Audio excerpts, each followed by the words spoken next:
Buddy was a mutt with a coat the color of toasted marshmallows and floppy ears that always seemed to be at half-mast. From the outside, he looked like your average perpetually cheerful canine. He loved snacks, belly rubs, and the occasional game of fetch, especially if there was a squeaky tennis ball involved.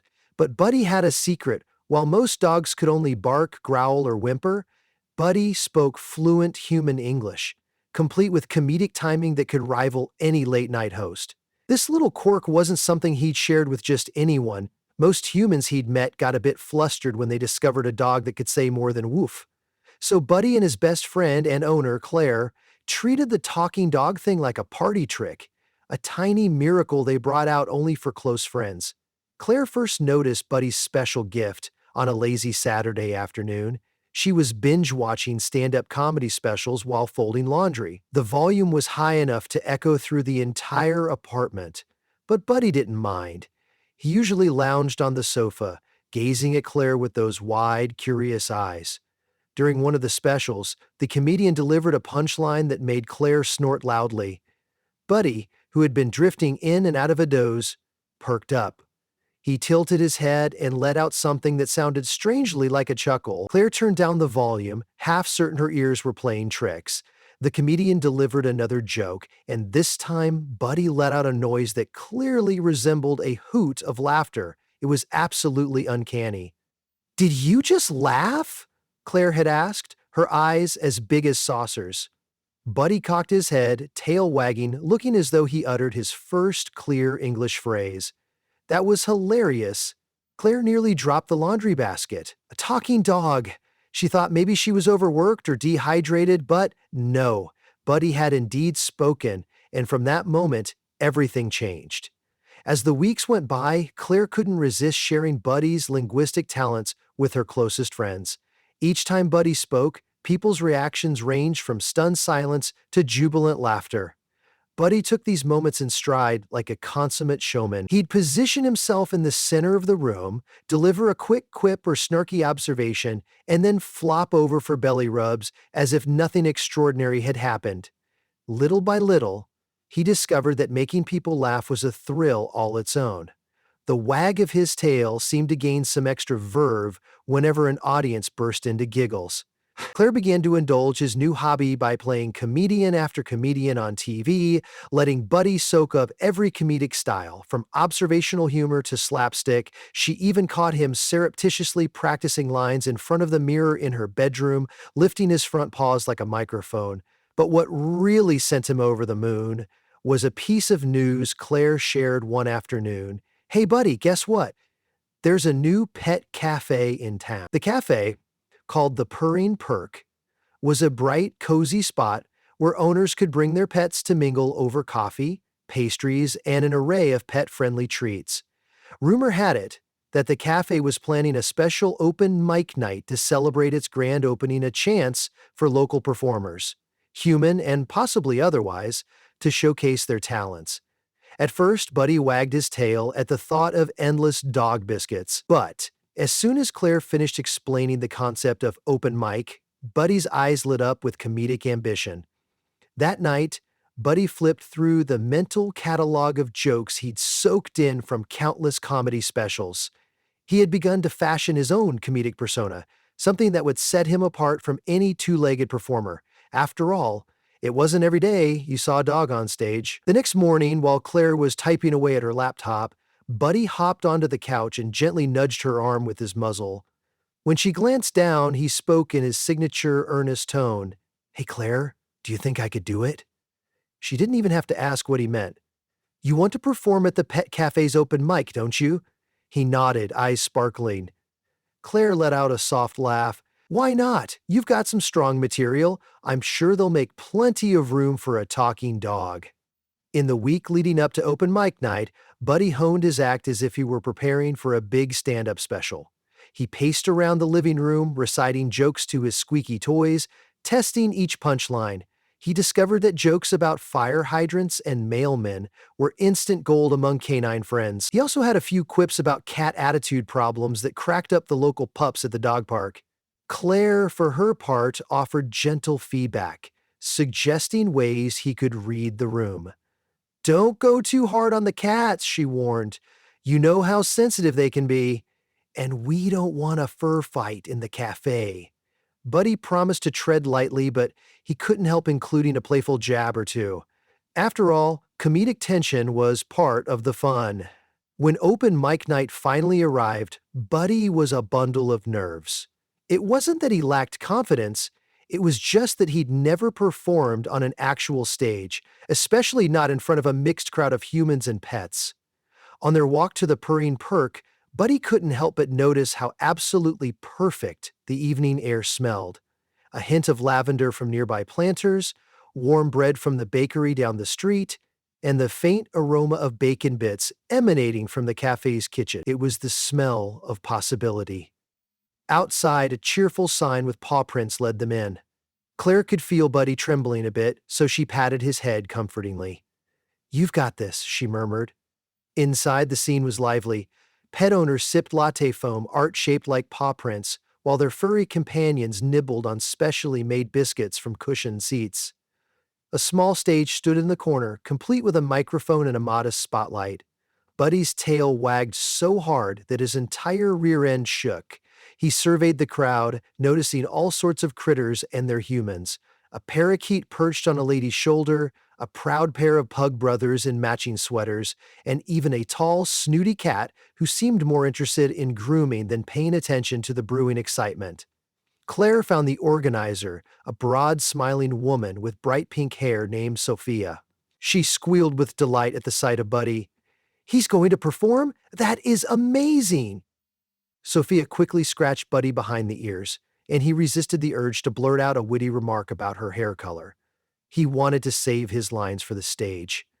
"You'll be on after the jazz-singing parrot," Sophia informed him. "But just be warned, that bird's got pipes." They grabbed a seat near the front, sipping water while the parodying emerald green performer named Mango belted out a surprisingly soulful rendition of Fly Me to the Moon. The crowd whistled and clapped. Mango ended on a high note that left a tingle in the air, and Buddy's heart pounded. He was up next. Claire leaned over to give the dog a few encouraging words, but before she could say anything, Buddy hopped off the chair and padded up onto the stage. The spotlight felt hot on his fur, but the excited murmurs from the audience gave him a surge of confidence. He stood upright on his hind legs and adjusted the microphone with a gentle nudge from his snout. A hush fell over the crowd. For a few seconds, Buddy wondered if he'd forget every single joke he had prepared. The silence was thick enough to slice with a butter knife. Then, with a small cough, Buddy greeted the audience in his clear, friendly voice. Good evening, everyone." The room erupted into applause at the sheer shock of hearing a dog speak with such precision. Buddy let the applause die down before leaning into the microphone again. "My name is Buddy, and I'll be your stand-up pup for the night. Don't worry, folks, I'm house-trained." That first line earned him a round of laughter from both humans and animals. Buddy's tail wagged even faster, fueling his enthusiasm. "So, cat got your tongue," he teased, glancing over at a tabby grooming itself near the front row. "I guess that phrase must be pretty awkward for you, Buddy." A couple of dogs yapped in amusement, and one schnauzer even howled as if cheering. "Relax, cats. I'm just messing with you," Buddy said, letting his face break into a wide doggy grin. He told jokes about the everyday struggles of dog life, the heartbreak of chasing a squirrel that disappears over the fence, the insult of being told to roll over just to get a treat, the humiliating costumes humans insisted on for Halloween. Then he segued into the universal. "Have you ever noticed how humans freak out when we bark at the vacuum cleaner? Look, we're just looking out for you guys. It's this big, loud monster that devours crumbs and dust in a single gulp. You should be thanking us for heroically trying to save your homes from the vacuum invasion."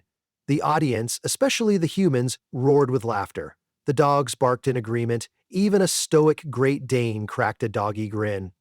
Buddy smoothly worked in comic timing that he'd studied from the greats on TV.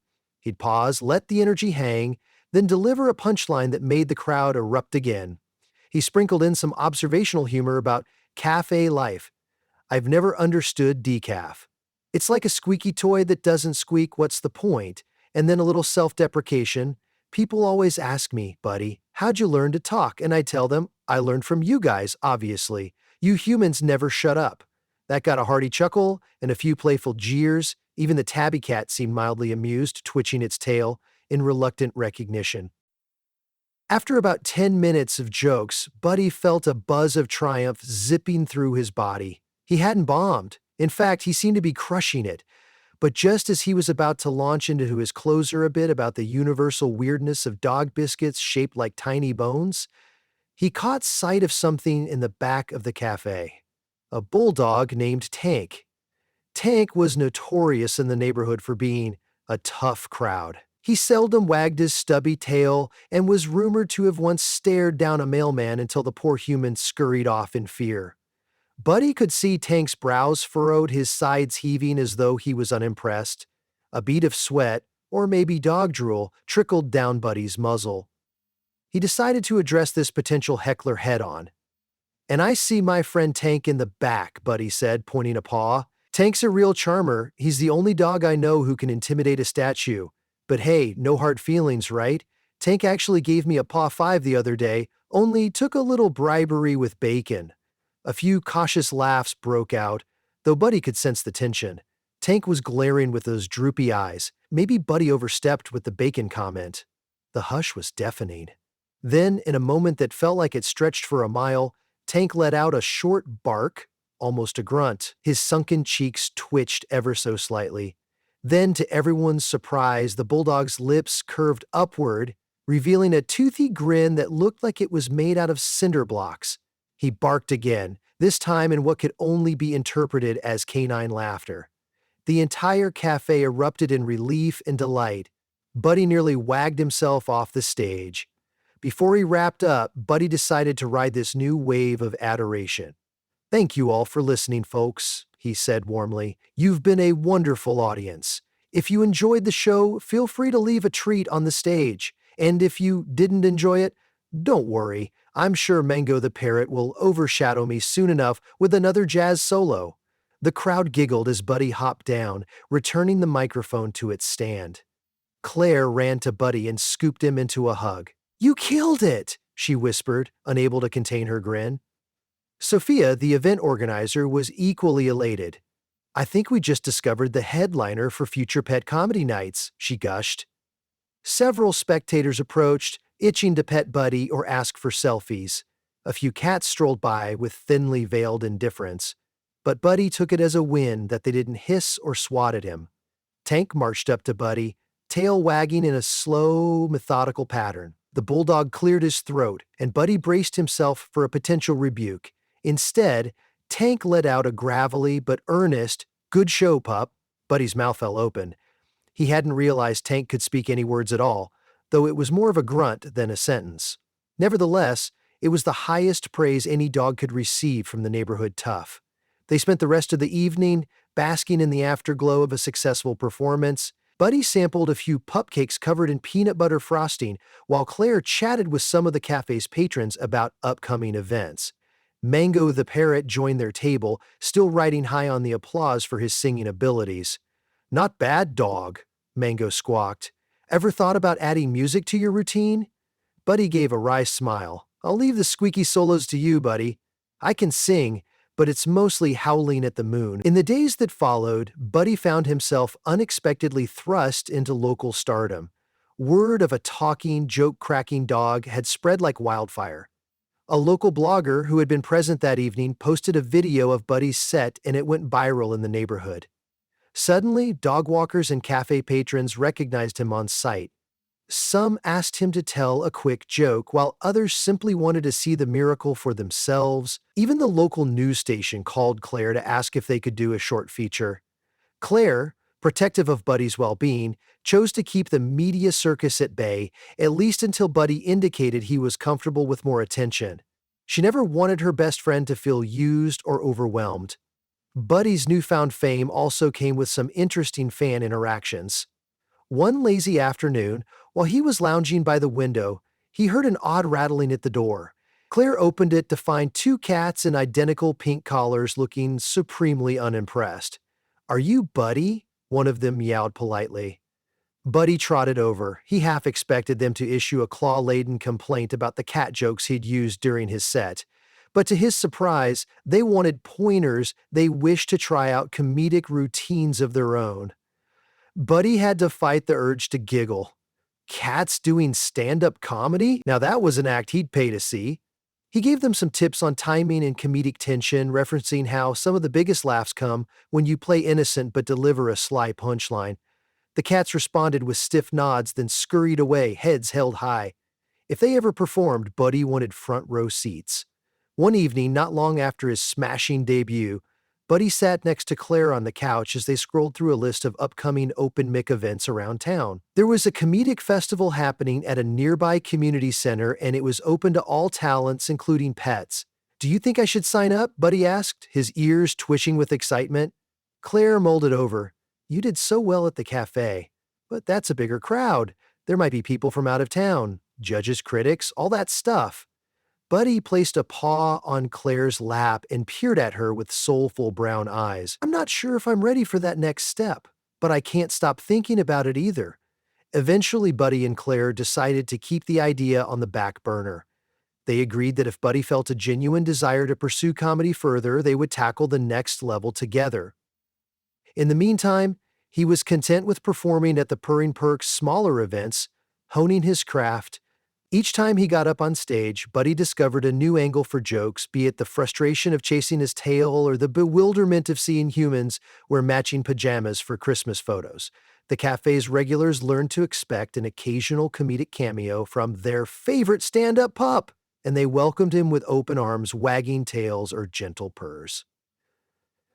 Alongside the admiration came a pack of new friends. Tank, the stoic bulldog, stopped by after each performance to share a grunt of approval. Mango the parrot often tried to convince Buddy to collaborate on a variety show routine featuring singing, joke-telling, and possibly some comedic dancing. The two cats who had asked for lessons, now calling themselves the Feline Follies, frequently headlined a meowsical comedy set that was bizarre but surprisingly entertaining. And in the middle of this swirl of new relationships and comedic ventures stood Buddy, the talkative mutt who just wanted to make people and animals laugh. Despite all the attention, Buddy stayed humble. He knew his gift was a rare delight, but he also understood that jokes could bring folks together in a way few things could. There was something magical about the tension of a silent room exploding into laughter, bridging the gap between species and differences in taste. Sometimes, whether he was performing, practicing, or just hanging out at the dog park, Buddy pondered how wild it was that he could do this at all. A talking dog doing stand-up comedy? Who could have imagined? On one particularly bright morning, Buddy found himself sitting outside the Purring Perk with Claire enjoying the sunshine. It had been a few weeks since his first open mic success, and the cafe had become a cherished spot, not just for the comedic stage time, but for the sense of community. Claire sipped her coffee, and Buddy munched on a peanut butter biscuit. After a few moments of comfortable silence, Claire turned to Buddy, breaking into a grin. "You know something, Bud? You've brought a lot of joy to people here. Maybe you should consider doing it more often, like really regularly." Buddy swallowed his biscuit. "Every time I go up there, my tail can't stop wagging. But is it enough to, I don't know, be my calling?" Claire shrugged playfully. "You tell me. You're the one who can talk after all." Buddy considered. He thought about the bright stage, the audience's laughter, the spark of connection he felt whenever a well-timed joke landed. He remembered how Tank's gruff exterior had cracked open, how the cats had warmed up to him. He pictured the parrot's enthusiastic suggestions for collaborative shows, and he realized, with a jolt of clarity, that comedy wasn't just an odd hobby. Performing made him feel alive. A dog has instincts. Buddies told him that making crowds laugh was a new purpose he never could have guessed he'd find. He smiled up at Claire, tail giving a confident thump on the pavement. "Let's do it," he declared. "Let's give the world a reason to laugh, one dog joke at a time." Claire leaned down to give his floppy ears a friendly tug. "Deal," she said, offering him her fist for a playful bump. Buddy lifted a paw to gently tap it. And so that very afternoon, Buddy trotted back into the cafe to talk to Sophia about scheduling more shows. She greeted him with the same wide grin she'd worn the first time she learned about his act. "I knew you'd be back," Sophia said, winking. "The stage belongs to you whenever you want it, star pupil." Buddy barked in delight. "Thanks, Sophia. I promise to keep things fresh. Maybe I'll even do a bit about squirrels next time." As Buddy left, he spotted Tank by the baked goods counter, carefully sniffing a blueberry muffin. The bulldog noticed Buddy and gave a short nod, a silent sign of respect. The day ended with Buddy bounding around the apartment, rehearsing jokes about squeaky toys, the bizarre phenomenon of humans carrying tiny dogs in purses, and the drama of doorbells. Wherever Buddy performed next, on a bigger stage or at a local open mic, he would carry the memory of his first triumphant night at the Purring Perk. He relished how a collection of pets and humans had gathered under one roof, shedding their usual roles to enjoy a show put on by a dog with a knack for punchlines. It had proved that laughter could bring out the best in everyone, bridging the gap between big dogs, small cats, chatty parrots, and coffee-guzzling humans. For many nights to follow, Buddy's comedic routine was the talk of the town. New folks poured into the Purring Perk just to see the dog that talks and tells jokes. Buddy treated each performance like a fresh start, establishing a rapport with the crowd, reading their reactions, and weaving in bits that would resonate with the four-legged and occasionally winged audience members. Sure, some jokes landed better with the dogs, and some soared right over the cat's ears. But the laughter, oh, the laughter. It was universal, and at the end of the day, that was all Buddy wanted. A moment in time when everyone felt a little lighter, tails wagging or whiskers twitching in shared mirth. Whenever folks asked how a dog managed to speak so clearly, Claire would give a cryptic shrug or a grin. Maybe it was a miracle, maybe a genetic anomaly, or maybe Buddy just decided he had something to say. But no matter the explanation, Buddy's stand-up sets held a special magic that kept the small, bustling cafe filled with snorts, giggles, and barks of approval. Even those who claimed they'd never be caught dead laughing at a dog's jokes ended up wiping tears of mirth from their eyes by the end of the night. And Buddy, he'd finish each show with that trademark grin, panting happily under the spotlight, feeding off the applause. If you ever find yourself wandering through that neighborhood, do stop by the Purring Perk on open mic night. Grab yourself a latte, with or without cat-shaped foam art, and settle in. You might just witness Tank cracking a toothy smile, or one of the feline follies rolling out a surprising new routine. Then, of course, there's Buddy head cocked, eyes bright with anticipation, ready to take the stage and deliver comedy gold. He might start with a self-deprecating joke about fleas, or maybe an observation about how humans read the newspaper. Whatever it is, you can be sure it'll be hilarious, because who could resist laughing at a dog who not only speaks, but tells jokes that will make your sides ache? Buddy learned one essential truth on his journey from a living room stand-up to a local phenomenon. Laughter is a universal language. It transcends barks, meows, chirps, and chatty humans. It bridges the gaps between bulldogs and tabbies, parakeets and pastry chefs, and it certainly brings a shy, talking dog right into the heart of a community. And maybe that's the biggest, most miraculous punchline of all.